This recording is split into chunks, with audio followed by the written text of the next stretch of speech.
कि कोई accident case है तो जितनी जल्दी उस पर्सन को हॉस्पिटल लेके आया जाएगा उतनी जल्दी उसके ठीक होने के चांसेस बढ़ जाते हैं, जिसको गोल्डन आवर बोला जाता है। Same applies to cyber crimes. घर बैठे पैसा कमाना हमें अच्छा लगता है, हमें लगता है स्टॉक मार्केट में हमने इन्वेस्ट कर दिया तो कुछ दिनों के अंदर ही हमारा पैसा डबल ट्रिपल हो जाएगा, हम करोड़पति हो जाएंगे।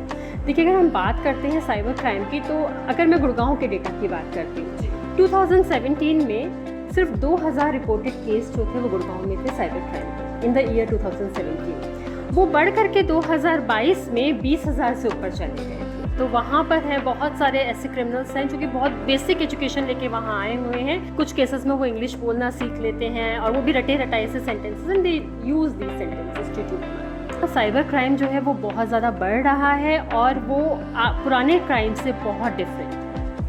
कहते हैं कि prevention is better than cure, और अगर हम साइबर क्राइम की बात करें तो ये बात बखूबी लागू होती है और प्रिवेंशन अवेयरनेस के बिना हो नहीं सकती। और क्योंकि अक्टूबर तो साइबर अवेयरनेस मंथ होता है, इसलिए अक्टूबर मंथ में हम अपने दर्शकों के लिए एक न्यू सीरीज़ ला रहे हैं जिसमें हम अलग अलग साइबर क्राइम्स के मामलों को जानेंगे और साथ में उनसे बचने के लिए टिप्स पर भी नज़र डालेंगे। नमस्कार, मेरा नाम है लता सिंह और आप देख रहे हैं रिपोर्टर जी। और आज हमारे साथ हैं डॉक्टर प्रिंसी, जो कि SMM फाउंडेशन की डायरेक्टर भी हैं और हाल ही में इनकी संस्था फाउंडेशन ने साइबर अवेयरनेस के लिए साइबर पुलिस गुरुग्राम के साथ कोलैबोरेट किया है, यानी कि शहर में अवेयरनेस के लिए काम करेंगे। तो मैम, बहुत बहुत स्वागत है आपका एक बार फिर से रिपोर्टर जी के मंच पे। और आज आपसे ही जानते हैं कि किस किस तरीके के साइबर क्राइम हमारे आसपास देखने को मिल रहे हैं और क्या कुछ उनसे बचने के लिए आप हमें आज टिप्स बताने वाले हैं। तो साइबर क्राइम्स की अगर हम बात करते हैं तो सबसे पहले ये जानना ज़रूरी है कि साइबर क्राइम होता क्या है। तो अगर हम बात करें साइबर क्राइम की, तो साइबर वर्ड है, इसका मतलब है कोई भी चीज़ जो कि इंटरनेट से रिलेटेड है, anything which is related to internet. अब वो आपका फ़ोन भी हो सकता है। आजकल के टाइम में हमारा जो फ़ोन है वो हमारी पूरी लाइफ होता है। हमारे फ़ोन पे हम सारे मॉनेटरी ट्रांजैक्शंस करते हैं। हमारे फ़ोन पे हम किसी से भी कहीं भी बैठे, कोई दूसरे देश में बैठा है उनसे भी बात कर सकते हैं, उनको कोई भी डॉक्यूमेंट भेज सकते हैं, उनके पास पैसे भेज सकते हैं, अपने बच्चों की क्लासेस, अपने बच्चों की फ़ोटोज़, सोशल मीडिया हम लोग बहुत ज़्यादा यूज़ करते हैं आजकल। सो ये सारी चीज़ें जो हैं कहीं ना कहीं इंटरनेट से कनेक्टेड हैं। तो अगर इंटरनेट को यूज़ करके इंटरनेट पे ही कोई क्राइम किया जाता है, कोई इलीगल एक्टिविटी की जाती है, तो वो साइबर क्राइम होता है। और ये जो साइबर क्राइम है ये दूसरे तरह के क्राइम से बहुत डिफरेंट होता है, जो कि हमारे पुराने ट्रेडिशनल क्राइम्स होते थे। जैसे कि अगर हम बात करते हैं, पहले फाइनेंशियल क्राइम्स हमारे होते थे, जैसे चोरी हो गया, डकैती हो गया, रॉबरी हो गया, फ्रॉड हो गया, कोई भी चीटिंग का केस हो गया। तो उसमें एक पर्सन होता था जो आपको पता होता था कि हाँ, हमारे घर चोरी हुई है तो कोई चोर हमारे घर एंटर करके चोरी करके गया, ये किसी ने फाइनेंशियल फ्रॉड किया, कोई गबन किया है। तो उस केस में हमें पता होता था कि इस पोस्ट पे ये पर्सन है जिसने ये काम किया है। बट साइबर क्राइम में कोई पर्सन नहीं होता, इट्स ऑलवेज कोई इंटरनेट IP's एड्रेस होता है, कुछ ऐसा होता है, कोई अनजान चेहरा होता है जो आपके साथ कुछ गलत या आपको धोखा देने की कोशिश करता है। एग्जैक्टली।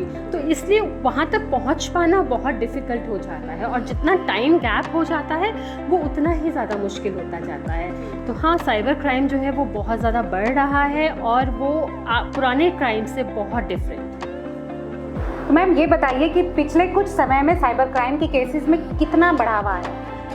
देखिए, अगर हम बात करते हैं साइबर क्राइम की, तो अगर मैं गुड़गांव के डेटा की बात करती हूँ, 2017 में सिर्फ 2000 रिपोर्टेड केस जो थे वो गुड़गांव में थे cyber crime in the year 2017। वो बढ़ करके 2022 में 20,000 से ऊपर चले गए थे। हाँ जी। और अगर हम 2024 की बात करते हैं तो आज तक टिल डेट तक 36,000 से ऊपर केसेस साइबर क्राइम के रिपोर्ट हो चुके हैं और कहीं ना कहीं लोगों ने 38 करोड़ रुपए अपने गुड़गांव में साइबर फ्रॉड्स में खो चुके हैं, जो कि एक बहुत बहुत बड़ा अमाउंट है। और इससे ये पता चलता है कि कितना सीरियस होता जा रहा है ये अपने आप ही। इसमें अगर मैं इंडिया की आपसे बात करूं तो इंडिया में पिछले 3 सालों में 10,000 करोड़ रुपए जो है वो साइबर फ्रॉड में, ठगी में लोग खो चुके हैं टोटल मिला करके। NCRB का अगर हम डेटा देखते हैं, जो हमारे ट्रेडिशनल क्राइम्स हैं, जैसे कि थेफ्ट हो गया, डिक्वाइटी, रॉबरी, 2022 की अगर हम बात करते हैं तो कुल मिलाकर के 7,90,000 केसेस थे, जबकि साइबर क्राइम के केसेस हमारे यहाँ 9 लाख से ऊपर थे। और दो आप में हैरान करने वाला आंकड़ा है, 2023 में बढ़ के 15 लाख से भी ऊपर चले गए हैं। तो 10,000 करोड़ अगर इंडिया से ये पैसा गया है या साइबर फ्रॉड में वो चीज़ यूज़ हुआ है, वो पैसा लोगों ने गंवाया है, तो हम समझ सकते हैं कि किस बड़े लेवल पे ये फ्रॉड्स हो रहे हैं। कहीं ना कहीं जो एक हेल्पलाइन है, साइबर क्राइम हेल्पलाइन 1930 नंबर है, उस पर डेली की 40 से 50,000 साइबर फ्रॉड की कंप्लेंट्स लॉन्च हुई। ये भी एक बड़ा कारण था कि इसके ऊपर जानकारी लाना और लोगों को अवेयर करना बहुत ज़रूरी हो गया है। और क्योंकि हमारा ज़्यादा वक्त आजकल इंटरनेट पर गुजार रहे हैं हम लोग, मोबाइल हो गया, लैपटॉप्स हो गए, सिस्टम्स हो गए, तो इसमें हमारे बच्चे हों, बुज़ुर्ग हों, हर कोई अपने अपने तरीके से इंटरनेट यूज़ कर रहा है। तो बहुत ज़रूरी हो गया है कि हम उसके इस्तेमाल के साथ साथ इन चीज़ों को, जैसे कि ये फ्रॉड्स जो हो रहे हैं, इन ख़तरनाक लोगों से हम बच पाएँ।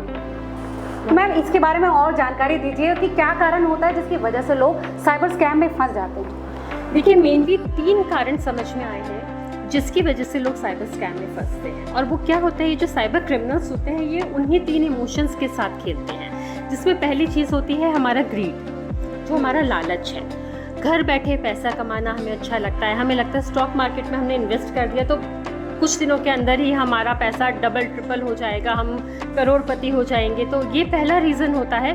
उसके बाद दूसरी चीज़ होती है जो हमारा फियर है, जो हमारा डर है।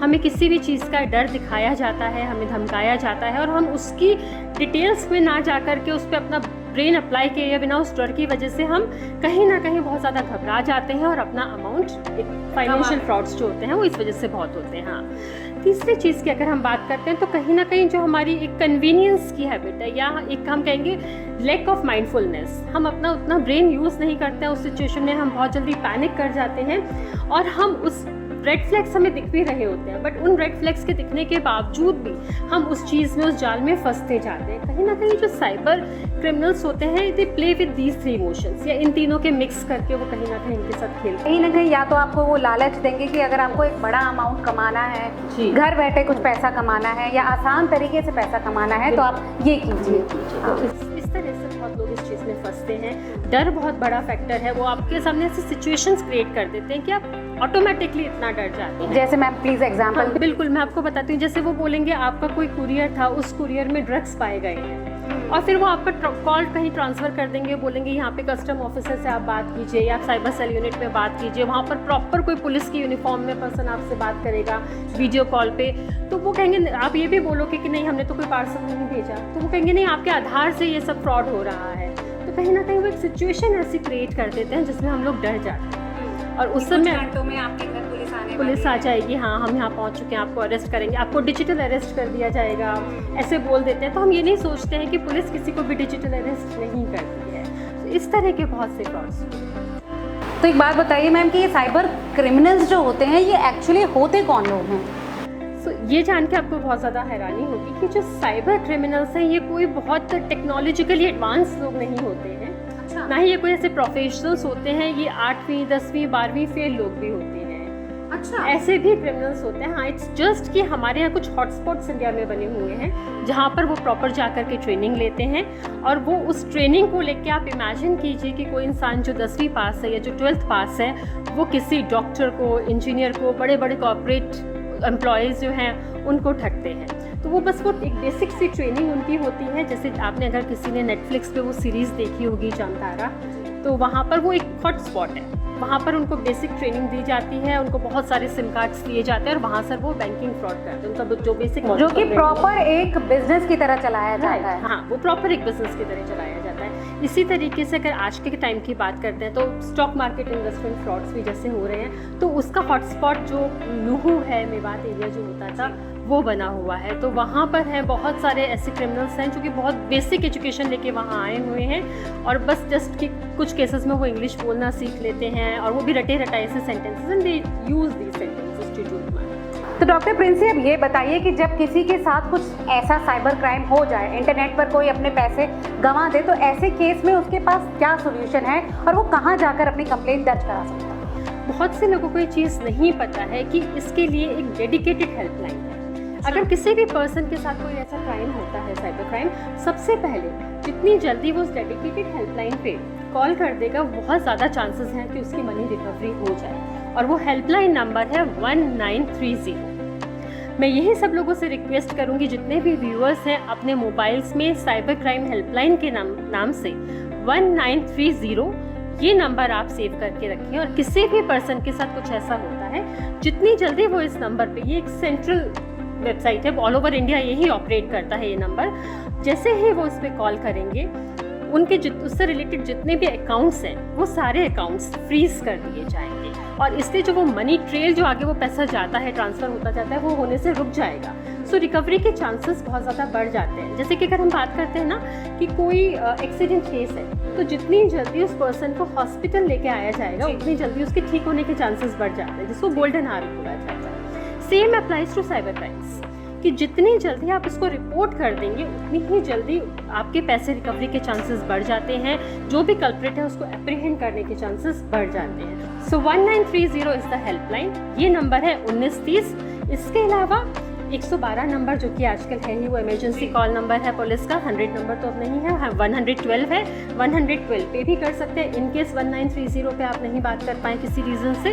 उसके अलावा एक वेबसाइट है, दैट इज़ cybercrime.gov.in, cybercrime.gov.in, उस पर भी आप अपना केस रजिस्टर कर सकते हैं। So as early as possible आपको वो करेंगे तो बहुत चांसेस हैं कि आप अपने पैसों की रिकवरी पा पाएँ। पुलिस के लिए भी चीज़ ईजी हो जाती है।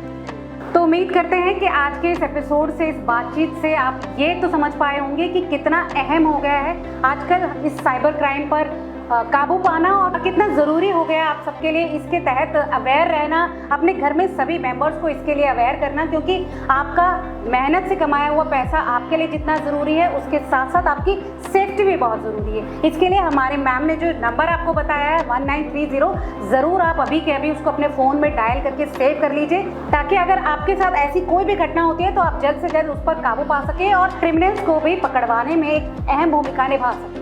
तो धन्यवाद मैम, बहुत बहुत मज़ा आया आज की इस कॉन्वर्सेशन में। बहुत काम की बातें निकल के आई कि कितनी बड़ी तादाद में ये साइबर क्राइम के केसेस आजकल हो रहे हैं, जो कि रिपोर्ट कम हो रहे हैं, है ना।